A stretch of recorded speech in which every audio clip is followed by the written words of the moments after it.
നമസ്കാരം. ഉക്രൈൻ തലസ്ഥാനമായ കീവിൽ ഇതുവരെ കണ്ടിട്ടില്ലാത്ത തരത്തിലുള്ള അതിശക്തമായ വ്യോമാക്രമണം നടത്തിയിരിക്കുകയാണ് റഷ്യ. ഒട്ടും പ്രതീക്ഷിക്കാത്ത നേരത്തായിരുന്നു നൂറുകണക്കിന് മാരക മിസൈലുകളും ഡ്രോണുകളും ഉപയോഗിച്ചുകൊണ്ടുള്ള റഷ്യയുടെ ഈ അർദ്ധരാത്രിയിലെ കനത്ത പ്രഹരം. തുടർച്ചയായ സ്ഫോടനങ്ങളാൽ കീവ് നഗരം മുഴുവൻ കുലുങ്ങി വിറച്ചു. തങ്ങൾക്കെതിരെ നടന്ന നീക്കങ്ങൾക്ക് വ്ളാഡിമിർ പുടിന്റെ നേതൃത്വത്തിലുള്ള റഷ്യ നൽകിയ കൃത്യമായ പ്രതികാര സന്ദേശമാണ് ഇത്. ഉക്രൈനിലെ പ്രധാന സൈനിക താവളങ്ങളെ ലക്ഷ്യമിട്ട് നടത്തിയ ഈ ആക്രമണം അമേരിക്കയും നാറ്റോയും ഉൾപ്പെടെയുള്ള പാശ്ചാത്യ ശക്തികളും കണക്കു കൂട്ടിയിരുന്നതിലും അപ്പുറമായിരുന്നു. റഷ്യയെ പ്രകോപിപ്പിച്ചാൽ അതിനുള്ള തിരിച്ചടി വളരെ ഭീകരമായിരിക്കും എന്ന ശക്തമായ മുന്നറിയിപ്പാണ് ഈ ആക്രമണത്തിലൂടെ റഷ്യ ലോകത്തിനു മുന്നിൽ നൽകിയത്.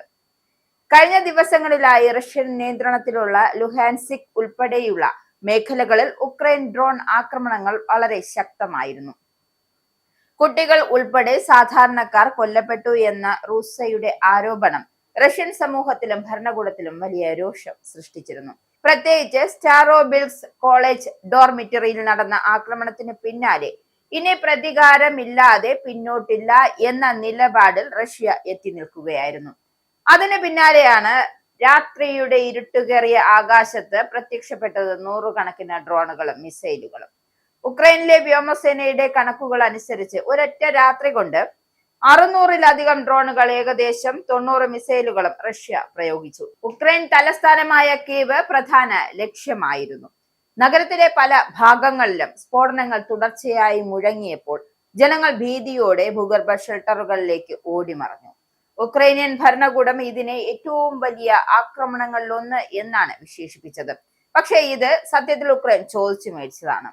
ലോകത്തിന്റെ മുഴുവൻ ശ്രദ്ധ പിടിച്ചുപറ്റിയത് മറ്റൊന്നായിരുന്നു. അതായത് ഈ സമയത്ത് ഒറേഷ്നിക് റഷ്യ പ്രയോഗിച്ചതായത് ഇതാണ് റഷ്യ ഏറ്റവും കൂടുതൽ പ്രയോഗിച്ചത്. ഹൈപ്പർസോണിക് മിസൈൽ ഇപ്പോൾ ലോക സൈനിക രംഗത്തെ ഏറ്റവും ഭീതിജനകമായ പേരുകളിലൊന്നായി മാറുകയാണ്. ഈ ഒറേഷ്നിക് ശബ്ദവേഗത്തിന്റെ 10 മടങ്ങ് വേഗതയിൽ സഞ്ചരിക്കാൻ കഴിവുള്ള ഇത് നിലവിലെ പല വ്യോമ പ്രതിരോധ സംവിധാനങ്ങൾക്കും പിടികൊടുക്കാത്ത ആയുധം കൂടിയായാണ് വിലയിരുത്തപ്പെടുന്നത്.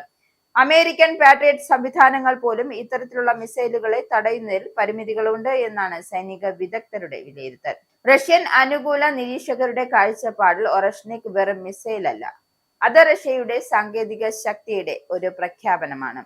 സോവിയറ്റ് യൂണിയൻ തകർന്നതിന് ശേഷം റഷ്യ സൈനികമായി പിന്നിലാണ് എന്ന് കരുതിയിരുന്ന പാശ്ചാത്യ ലോകത്തിന് മുന്നിൽ ഞങ്ങൾ ഇന്നും അതിശക്തരാണ് എന്ന് തെളിയിച്ചു കൊടുക്കുകയായിരുന്നു ഇതിലൂടെ റഷ്യ.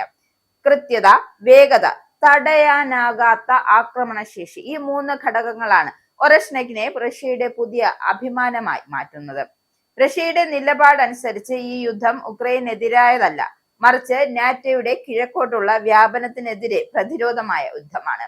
സോവിയറ്റ് യൂണിയൻ തകർന്നതിന് ശേഷം അമേരിക്കയും യൂറോപ്യൻ ശക്തികളും പതുക്കെ റഷ്യയുടെ അതിർത്തികളിലേക്ക് നീങ്ങിയെന്നും ഒടുവിൽ ഉക്രൈൻ പൂർണ്ണമായും പാശ്ചാത്യ സ്വാധീനത്തിലേക്ക് മാറി എന്നും റഷ്യ വർഷങ്ങളായി ആരോപിക്കുന്നുണ്ട്. അതുകൊണ്ട് തന്നെ ഇന്ന് ഉക്രൈനിൽ പതിക്കുന്ന ഓരോ മിസൈലിനും പിന്നിൽ റഷ്യയുടെ സുരക്ഷാ രേഖ എന്ന രാഷ്ട്രീയ സന്ദേശമുണ്ട്. അതേസമയം റഷ്യൻ ആക്രമണങ്ങളിൽ സാധാരണ ജനവാസ മേഖലകളിലും നാശനഷ്ടം ഉണ്ടായതായും ഉക്രൈൻ ആരോപിക്കുന്നുണ്ട്. എങ്കിലും റഷ്യ പറയുന്നത് മറ്റൊന്നാണ്. അതായത് സൈനിക അടിസ്ഥാന സൗകര്യങ്ങൾ നഗരങ്ങൾക്കുള്ളിൽ സ്ഥാപിക്കുന്നതിലൂടെ ഉക്രൈൻ തന്നെ ജനങ്ങളെ അപകടത്തിലാക്കുന്നു എന്നാണ് റഷ്യയുടെ വാദം. അതായത് ഈ സൈനിക കേന്ദ്രങ്ങളെ മാത്രമാണ് റഷ്യ ലക്ഷ്യമിട്ടത്. ഇത് ജനവാസ മേഖലയായത് റഷ്യയുടെ കുഴപ്പം കൊണ്ടല്ല. അപ്പൊ എന്തായാലും ഡ്രോൺ കമാൻഡ് സെന്ററുകൾ, ആയുധ സംഭരണ കേന്ദ്രങ്ങൾ, സൈനിക സാങ്കേതിക യൂണിറ്റുകൾ എന്നിവയാണ് പ്രധാന ലക്ഷ്യങ്ങളായിരുന്നു എന്നും റഷ്യ പറയുന്നുണ്ട്. കീവിലെ ജനങ്ങൾക്ക് ഇത് മറ്റൊരു ഭീകര രാത്രി മാത്രമായിരിക്കാമെന്നും, എന്നാൽ റഷ്യയെ സംബന്ധിച്ച് ഇത് തങ്ങളുടെ ചോദ്യം ചെയ്യപ്പെടാത്ത സൈനിക പരമാധികാരത്തിന്റെ കനത്ത വിളംബരമായിരുന്നു. റഷ്യയെ വളയാൻ നോക്കിയാൽ ലോകം അതിന്റെ ഏറ്റവും അസ്ഥിരതയിലേക്ക് വീഴുമെന്ന കാര്യത്തിൽ യാതൊരുവിധ സംശയവും വേണ്ട. യൂറോപ്യൻ യൂണിയനും നാറ്റോ സഖ്യവും തങ്ങളുടെ ആവനാഴിയിലെ അവസാനത്തെ അത്യാധുനിക ആയുധം വരെ ഇനിയും ഉക്രൈനായി എടുത്തു നൽകിയേക്കാം. വരും ദിവസങ്ങളിൽ കൂടുതൽ ഉപരോധങ്ങളും കൂടുതൽ പ്രകോപനങ്ങളുമായി റഷ്യയെ തളർത്താൻ പാശ്ചാത്യ ശക്തികൾ ഇനിയും കോപ്പുകൂട്ടിയാൽ തിരിച്ചടി അതിഭയാനകമായിരിക്കുമെന്ന കാര്യം ആരും ഓർക്കുക. അതായത് എല്ലാവരും ഓർക്കുക.